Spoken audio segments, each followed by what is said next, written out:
What's up guys, it's Pioneer Pooch here. Today I'm going to be showing you how to get through the Fringefolk hero's grave.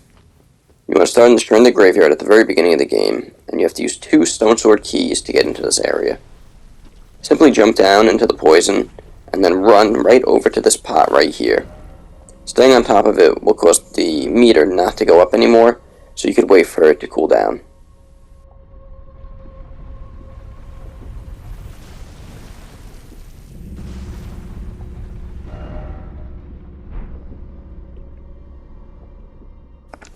Once it's low enough, you can start moving again.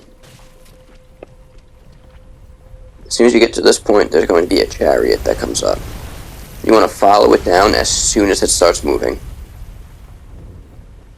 And you could take this part pretty slow, and just hide in each one of these little corners.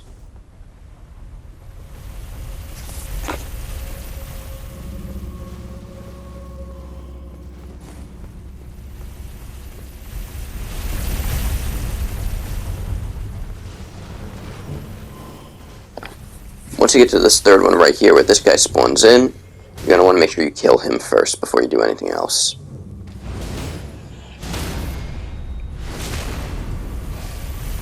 Now wait for the chariot to come back down, and as soon as it turns around and starts going back up, you want to jump for it.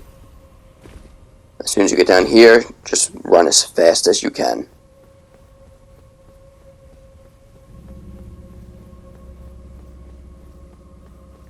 As soon as you turn left here, you're going to have 2 paths. You can go either up or down. We'll start with up. Continue to just run as fast as possible. And ignore all of the enemies here. Hide in this little area right here, as by this point the chariot will catch up to you. Once the chariot goes back down, just go a little bit further, and once you enter through there, you'll be safe. There is a pretty tough enemy here. You could fight him like normal, like I do, or you could actually lure him out and let him get hit by the chariot, but it's a little risky as well, to make sure you don't get hit yourself. So simply kill him, and he will drop an item called the Dragon Communion Seal. This is a weapon that can be used to cast Faith and Arcane incantations.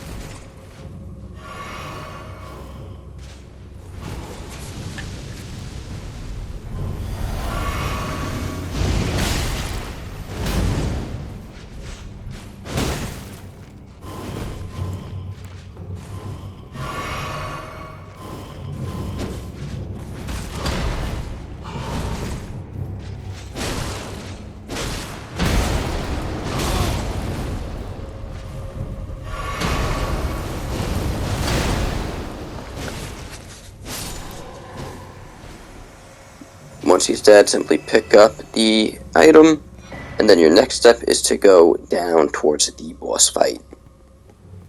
First part's the same, just follow the route down. As soon as the chariot goes back up, jump, and then go down this way. Continue to book it, except this time, turn to the left and go down.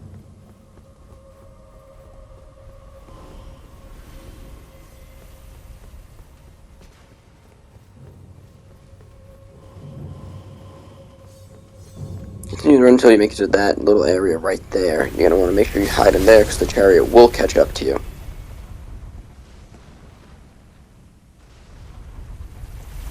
And then as soon as it goes back up, make a break for it again.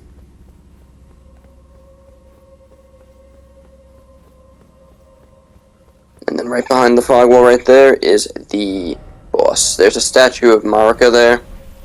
So if you do die, you'll spawn there instead of having to make the run again. I was around level 40 when I fought him. He is actually very difficult. I feel like 40 was a little bit lower than I would recommend to fight him. He actually glitched out in my game at the very end, which was convenient because I was able to kill him very easily.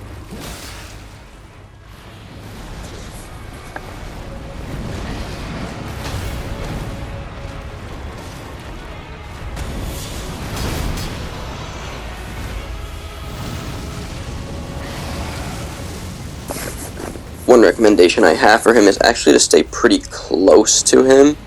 He attacks very erratically. So it's actually easier to try and roll through his attacks and just stay like right on his arm right there.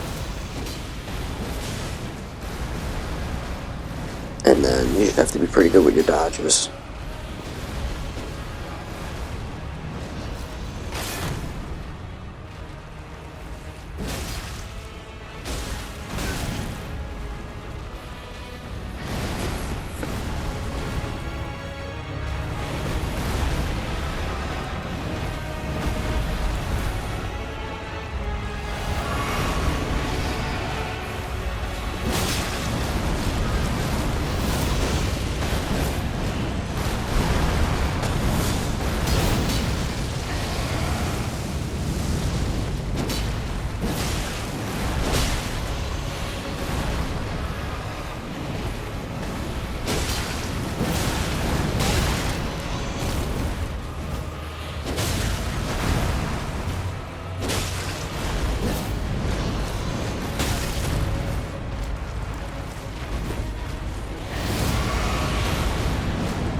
So right here is where my game bugged out.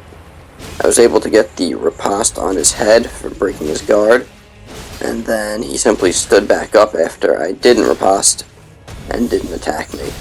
So I'm not sure if this is something that was exclusive to my game, or if it's a bug that's been going on for just this boss fight in general. But either way, this was very helpful for me. I was able to kill him my first try, and made the boss fight a lot easier, not having to deal with a little bit of extra health at the end. And it's definitely worth it to kill him, as you get a golden seed out of it, which can be used to increase the amount of crimson flasks you have. But anyway, that's going to wrap it up for me, guys. Hope you enjoyed the video, and stay tuned for more Elden Ring content. Take care.